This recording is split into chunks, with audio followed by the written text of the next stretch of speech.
demande dans votre corps, quel est l'organe le plus important? Qu'est-ce que vous allez me répondre? Hein? Oh, le cœur. Oui, le cœur est important. C'est bien. On peut continuer? Le cerveau. Très bien. L'œil. Très bien. On pourrait dire que tous les organes sont importants, n'est-ce pas vrai, chers frères et sœurs? Parce que nous ne pouvons pas exister sans certains organes nobles. On les appelle des organes nobles parce que ce sont des organes qui sont vraiment importants dans le corps. Mais je dois vous dire que normalement, l'œil occupe une place prépondérante, une place importante. Parce qu'elle permet que nous puissions avancer. Elle permet que nous puissions voir comment pouvons-nous constater toute cette couleur que Dieu a créée, les fleurs, les feuilles des arbres. Donc, c'est l'œil qui permet que nous puissions percevoir toutes ces couleurs. C'est pas vrai, chers frères et sœurs? Donc, l'œil est vraiment important. L'auteur de ce message continue pour nous dire que nous vivons dans un monde en crise. Vrai ou faux, chers frères et sœurs? Le monde n'est pas en crise? Notre pays n'est pas en crise? D'ailleurs, ici dans notre pays, nous voyons tout ce qui se passe.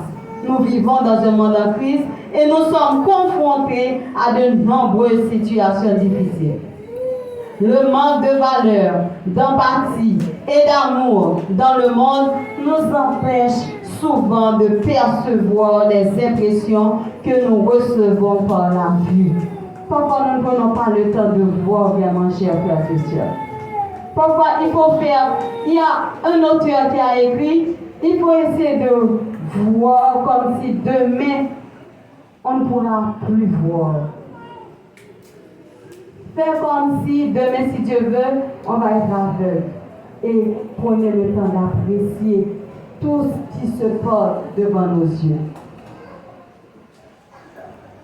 Jean montre dans Christ là, ça fait que nous nous juste au passé.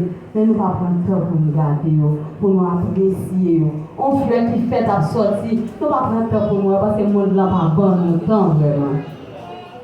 Cela nous empêche de voir les nombreux besoins des autres personnes et en particulier ceux de nombreuses femmes en crise.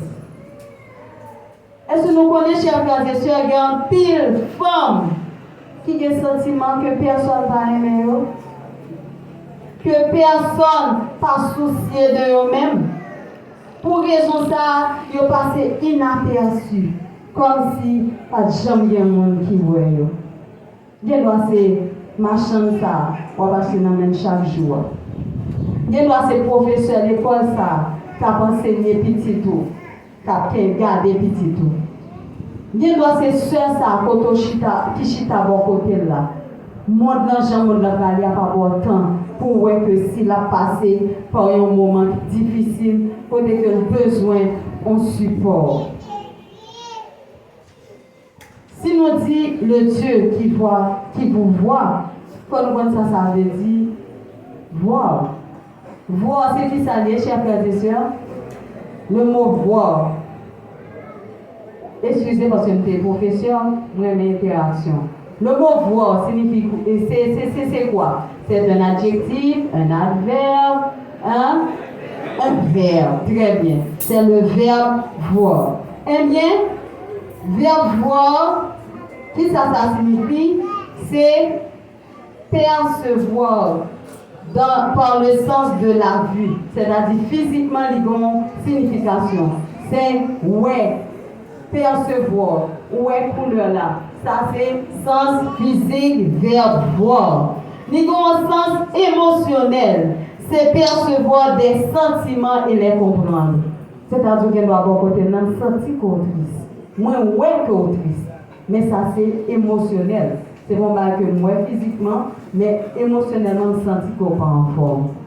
et un sens cognitif tout, c'est-à-dire percevoir intelligemment et attentivement. C'est-à-dire que l'anti-monde chita dans la classe, il y a une démonstration devant nous.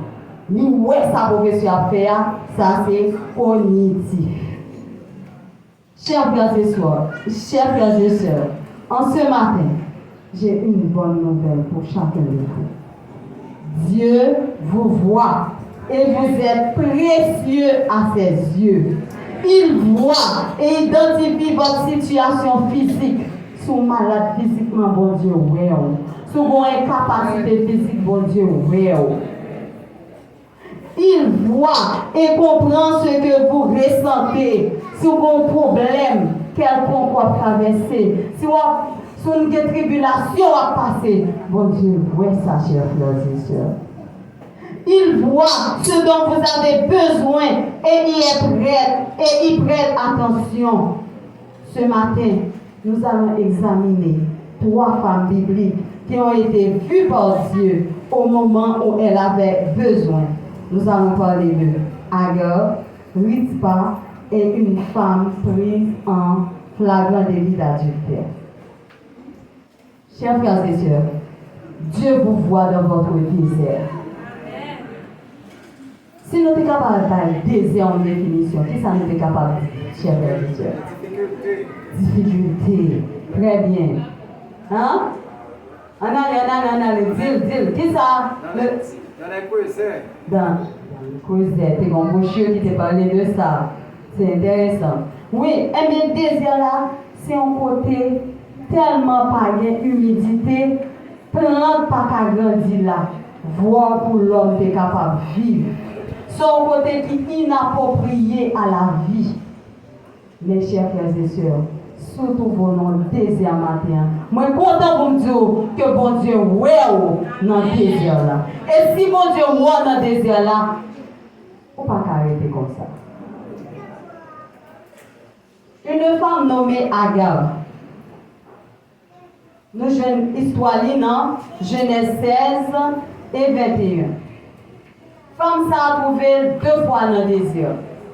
En première fois, c'est lui-même qui était décidé à le désir là parce que tribulation a passé la caille, il était tellement dur pour lui, il n'a pas trouvé l'autre solution, c'est dans le désir là pour lui aller. Et là, dans le désir là, bon Dieu t'a rencontré ensemble avec elle. Bon Dieu t'a pas ensemble avec elle, il t'a fait une promesse qu'il t'a faite parce qu'elle était enceinte dans le moment qu'elle était courue dans le désir là. Il t'a fait une promesse sous progéniture que tu as porté, comment la ville t'a venu. Et puis tu as instruction et tu as demandé pour te retourner la caille. Agar encore tu vas le retrouver dans le désert, chers frères et sœurs. Mais cette fois-ci, c'est forcé pour te aller dans le désert. Donc on y soit très bien. Côté que Sarah te demandé Abraham pour te mettre Agar dehors. Et qui ça a été Agar pour aller, il te balé un ou d'eau, il te balé pain, et puis pour aller dans le désert. Nous qu'à imaginer, nous, chers frères et sœurs, dans le jour ça, Agar perdu, foyer, car écoutez le vérité, il est perdu, papa petit vite, en quelque sorte. Il est perdu, tout ça il a gagné, et il est trouvé dans le désert. Chers frères et sœurs, regarde tout le monde dans le matin ça, qui sentit que dans une situation pareille à Agar. Moi, je suis content de vous dire que bon Dieu a dit un mot pour vous, chers frères et sœurs. Fais bon Dieu confiance, et bon Dieu a agi pour vous. Eh bien, pendant Agar était dans le désert là, qui s'est arrivé, eh bien, l'ange de l'Éternel t'est arrivé côté Agar. Agar t'est arrivé dans une situation qui était vraiment difficile en tant que maman. Petit a prié, pas capable de l'eau finie, pas de manger. Il est obligé de mettre petit dans le côté pour pas si la mourir. Mais bon Dieu lui-même t'a fait une source, t'a indiqué une source pour te cabaye, petit lit de l'eau. Et Agar, ce jour-là, t'es relé bon Dieu. Et bon Dieu qui t'a parlé avec là, t'es pas non nom, il te dit c'est le Dieu qui voit. Comme Agar dans le désert, Dieu vous voit dans votre désert. Et nous avons tous nos désirs, quels qu'ils soient. Dieu vous voit lorsque vous vous sentez désorienté, que vous ne savez pas quoi faire, où aller, ou vers qui vous tournez. Dieu voit votre affliction lorsque vous perdez ce dont vous avez besoin ou ce que vous aimez le plus. Dieu vous voit quand votre vie s'effondre autour de vous et que vous ne voyez pas d'issue. Chers frères et sœurs, Dieu voit votre solitude physique ou émotionnelle. C'est alors que Dieu se manifeste et vous donne de l'espoir. Il prend soin de vous. Vous pouvez compter sur sa promesse, car Dieu lui-même dit, je ne te délaisserai point, chers frères et sœurs, et je ne t'abandonnerai point, selon Hébreux 13, verset 5.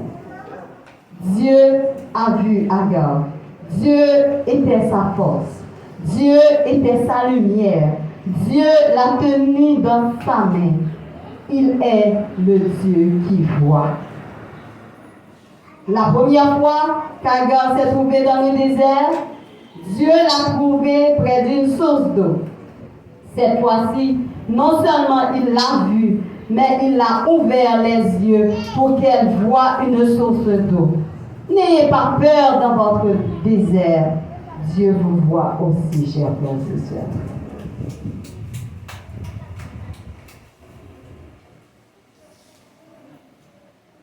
Gon promesse pour tout le monde qui même ailleurs trouver dans le désert.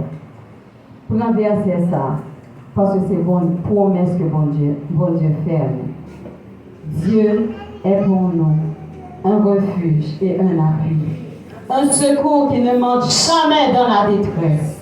Psaume 46, verset 1er.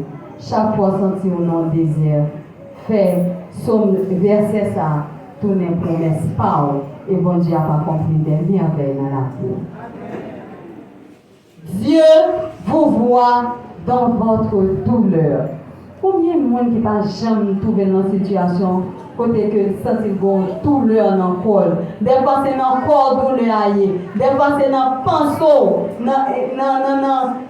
émotionnellement, vous sentez douleur. Combien de fois, combien de moments même qui n'a jamais senti ne passe en douleur? Pas de monde. Parce que douleur en fait partie de la vie. Si nous avons décrit douleur, là, c'est une expérience physique ou émotionnelle qui est vraiment désagréable et sensible. Ce terme a même été utilisé pour décrire un sentiment de tristesse intense. Personne n'aime ressentir de la douleur, qu'elle soit physique ou émotionnelle. Mais la réalité est que la douleur est présente dans nos vies. C'est une réalité, nous ne pouvons rien faire parce que la douleur est présente. Dès que nous vivons, nous ne pouvons pas éviter la douleur. Eh bien, une femme qui était une douleur extrême, femme ça ne les pas. Nous avons une histoire mentionnée dans 2 Samuel 21, verset 10 à 14. Il y a décrit nous qui ne risque pas. C'est concubine du défunt roi Saül et la mère de ses 2 fils. C'est celle qui nous a été. Eh bien, qui s'est arrivé? Ils prennent petit lieu. Ils fait payer pour action Saül t'est posé. Ils te pendu.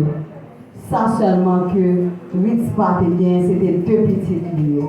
Ils prennent. Yo prend yo touye. Nous pouvons imaginer que douleur il pas senti. Les l'a gardé, il a touye petit lio.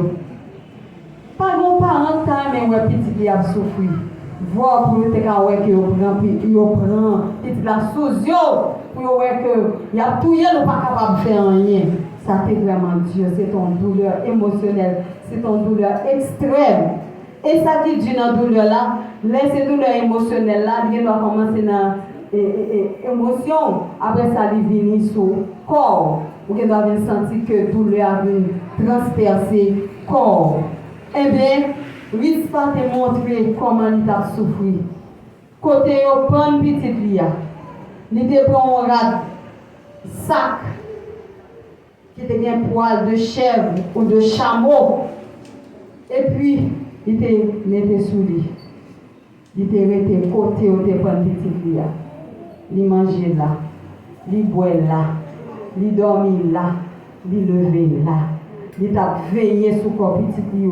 Les oiseaux viennent pour manger. Et le petit lit, on peut imaginer comment la courir derrière. C'est comme si c'est ça que il était fait pour Timounio. Pour être capable de retrouver une sorte de soulagement dans la souffrance que tu as endurée. La douleur peut provenir d'une détresse physique, comme les maux de tête, les agressions corporelles, les fractures, les douleurs chirurgicales ou les maladies et blessures internes. La douleur peut provenir d'un traumatisme émotionnel tel que l'inquiétude, l'offense, la peur, le chagrin, l'angoisse ou la colère, qui peut à son tour se manifester par une douleur physique générale.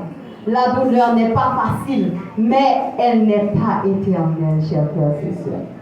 Si marquez ça, on fait face à une douleur, même qui douleur fait face. Si c'est physique, si c'est émotionnel, pas connaît. Même à dire au matin ça, que la douleur n'est pas éternelle. Il n'est pas nécessaire d'effrayer sans cesse les oiseaux. On va passer toute vie, même j'arrive pas pour chasser les oiseaux. Parce que notre Dieu voit nos douleurs. Comme pour Ispa, dans sa douleur, Dieu voit aussi vos tragédies. Dieu voit vos larmes lorsque votre vie est hors de contrôle. Dieu ne planifie pas votre douleur. Chers frères et sœurs, pas me dire ça. Si vous souffrez, pas maintenant tête, c'est bon Dieu qu'il faut souffrir. Bon Dieu qui a quitté sa partie, mais c'est pas bon Dieu planifier souffrance aux chers frères et sœurs.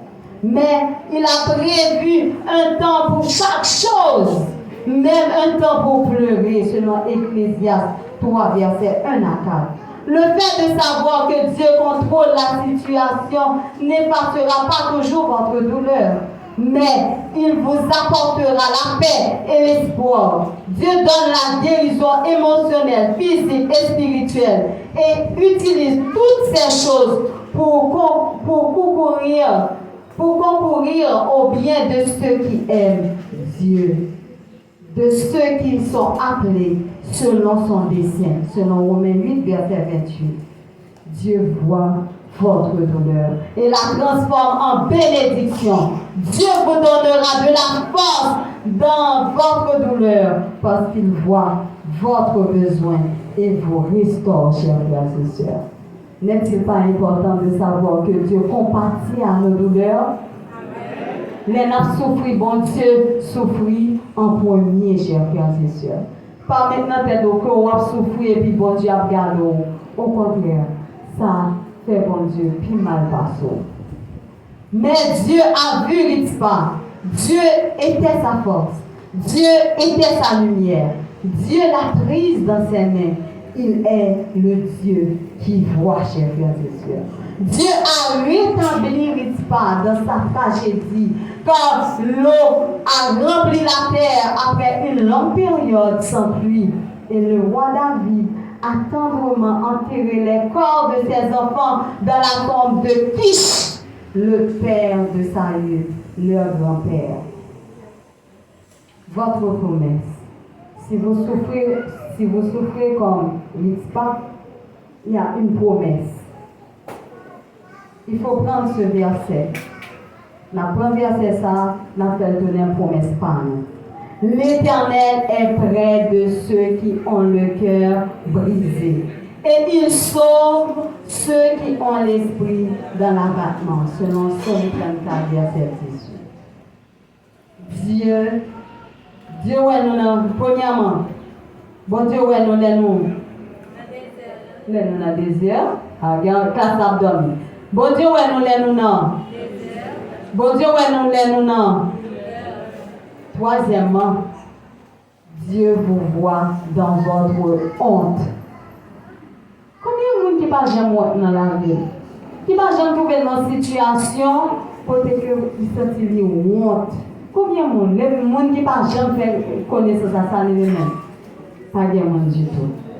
Parce que depuis qu'on vit, il y a des bagages qu'on ne peut pas éviter, il y a venu comme ça. Nous songeons une année qui était vraiment particulière, c'est l'année 2014. Nous sommes ça qui est dans l'année 2014. Bon, ouais. Fanatique football, ça qui est dans l'année 2014. Fanatique, ah oui, Coupe du Monde, très bien. Dans la Coupe du Monde, là, est-ce que nous sommes gentils histoire qui est passée dans la Coupe du Monde, là? Hein? Oui, c'est un je te bats Brésil 7-1. Votre fanatique Brésil qui est dans la salle là. Hein? Comment nous te sentons nous jouer ça? Hein? Nous te sentons vraiment honte, pas vrai? Nous ne pas sortir nous jouer ça. Nous sommes non, parce que depuis que nous sommes sortis, nous connaissons que nous sommes bon yon, bon deux, bon trois, c'est pas vrai? Bon quatre, comment il bon encore, c'est pas vrai? Donc, c'est dans cette situation qui t'a attiré la honte. Mes chers frères et sœurs, m'a dit nous que honte ça que m'a parlé, il n'y a pas rien à voir à même si l'équipe fanatique brésilienne, il n'y a pas rien à voir avec honte ça. Je dis que honte c'est un sentiment côté c'est un sentiment ou une expérience intensément douloureux de croire que nous sommes imparfaits et donc indignes d'être acceptés et d'appartenir à un groupe. C'est-à-dire que l'on montre, si par exemple vous faites partie d'une classe, si c'est dans la classe la situation passée, vous pouvez sentir qu'on pas digne pour être capable dans la classe là. Vous sentez que le groupe ça va pas faire partie de lui-même encore. C'est une expérience qui est douloureuse. Donc, c'est une femme, ça t'est arrivé. Femme, ça, histoire tellement drôle, il ne va pas même balle non. Il ne va pas mentionner non dans la Bible, parce que l'histoire est tellement honteuse, il ne va pas même mentionner non dans la Bible. Nous juste connaissons non, une femme, la femme adultère. La femme adultère. Nous, je l'histoire dans Jean 8, verset 2 à 12. Nous imaginons, chers frères et sœurs, qui ça, femme ça, vive dans le jour côté que vous te prenez pour te mener, venir joindre près de vous. Imaginons que vous avez un flagrant délit d'adultère. C'est-à-dire que nous pouvons imaginer celle-là, nous n'avons pas besoin d'écrire pour nous. C'est sûr que il ne doit pas même finir de mettre des gardes sur lui. Ils prennent, ils traînent. Nous imaginons la passer dans la ville, dans toute ville là. Nous a passé des fenêtres, puis ouais, qui est ça? Nous avons des barrières à garder. Tout le monde a gardé. Non. Nous ne pouvons pas même dire dans l'intimité. Nous imaginons comment ça a été pour faire ça. C'est comme si il y a des situations à vivre, on peut dire, ah, plutôt pas vivre encore. Parce qu'on sent que c'est comme si on mourit. On mourit, c'est quoi qu'il a, on sent qu'on mourit déjà. Eh bien, comme ça, c'est ça que l'État a fait. Les Oménéni, bon côté Jésus. Le grand besoin de cette femme de couvrir sa honte n'était pas satisfait. Elle t'a dit pas bien rien qui est capable d'aider dans ça, ouvrir mon peu. Lorsque nous sommes critiqués pour nos actions, jugés dans nos choix imprudents, et que nous attendons la sanction d'une peine, nous nous sentons indignes. Les femmes se sentent indignes pour diverses raisons. De leur apparence physique. Chères sœurs de l'Assemblée, je dois vous dire que vous êtes des créatures merveilleuses. Honte de leur famille, quelle que soit la famille à laquelle vous appartenez. Ces familles savent comment nous y a. Si on honte de famille, à partir de votre vie, vous avez honte de famille. on doit être fier parce que c'est leur sortie. Honte de leur addiction. C'est pas addiction, là on dit addiction, c'est pas produit, c'est fumer, drogue. Il y a toutes formes d'addiction. Il y a addiction comportementale dans la façon que nous agissons. Il y a des choses que nous ne pouvons pas partager à monde, mais nous accrocher à lui. C'est lui-même qui aurait que nous avons non péché mignon. C'est-à-dire que même si on lutte contre lui, on lutte, mais on n'est pas capable. Là, ils vont tomber. Il y a des gens qui ont honte de ça. Honte de défaut. Quelle valeur cachée. Honte de ne pas être assez ou de ne pas pouvoir s'intégrer parmi les meilleurs et tant d'autres choses. Les effets de la honte s'étendent, c'est-à-dire que leur habitude honte, ça va prêter comme ça, il va avoir des conséquences où on va sentir que vous avez un sentiment d'insécurité, ou un sentiment d'incapacité à accomplir une tâche, c'est-à-dire que vous ne pas quoi dans la tête ou encore. L'entrave au développement de capacité. Le résultat peut aller jusqu'à la haine de soi et même des tendances suicidaires.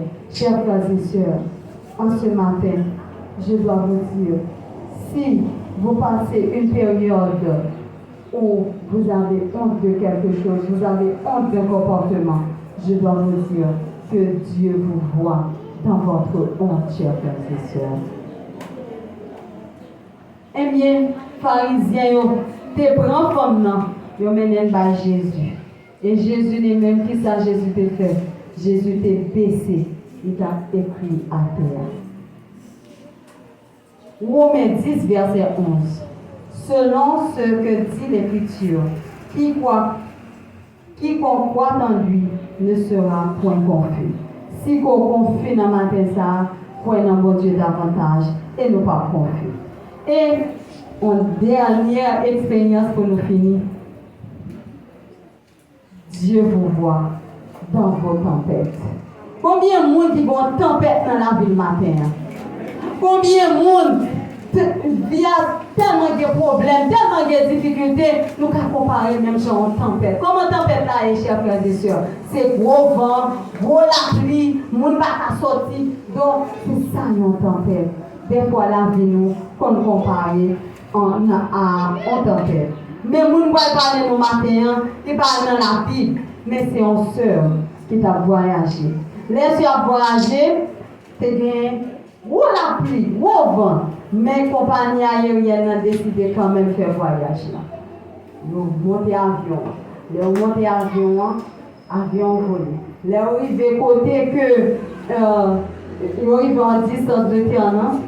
C'est gros vent, gros la pluie, électricité, même dans le nuage là, c'est un avion, mais la pluie est dans le cœur. Au moment, vent campé, la pluie campée, c'est comme si la pluie n'a jamais tombé. Chers frères et sœurs, ma papa nous ça matin, soit traversons une tempête matin, pour Dieu qui est pouvoir pour dire, Pépimoso, calme-toi, silence. Calme-toi. Bon Dieu, calme ton père qui est dans la vie. Est-ce qu'on croit ça, chers frères et sœurs? Oui, bon Dieu est capable. David lui-même, il devait passer par des périodes accablé par les tempêtes. Et supplier bon Dieu pour lui capable pencher vers lui-même, pour lui capable tendre, crier, supplication, pour lui capable appel au secours. C'est ça fait. Lui écrit comme ça. Éternel, prête l'oreille, exauce-moi, car je suis malheureux et indigent, car je crie à toi tout le jour. Prête l'oreille, Seigneur, à ma prière, et sois attentif à la voix de mes supplications. Je t'invoque au jour de ma détresse, car tu m'exauces.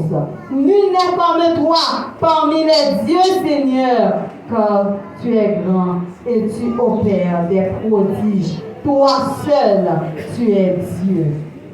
Dieu vous voit dans votre force. Dieu est votre lumière. Dieu vous tient dans ses mains.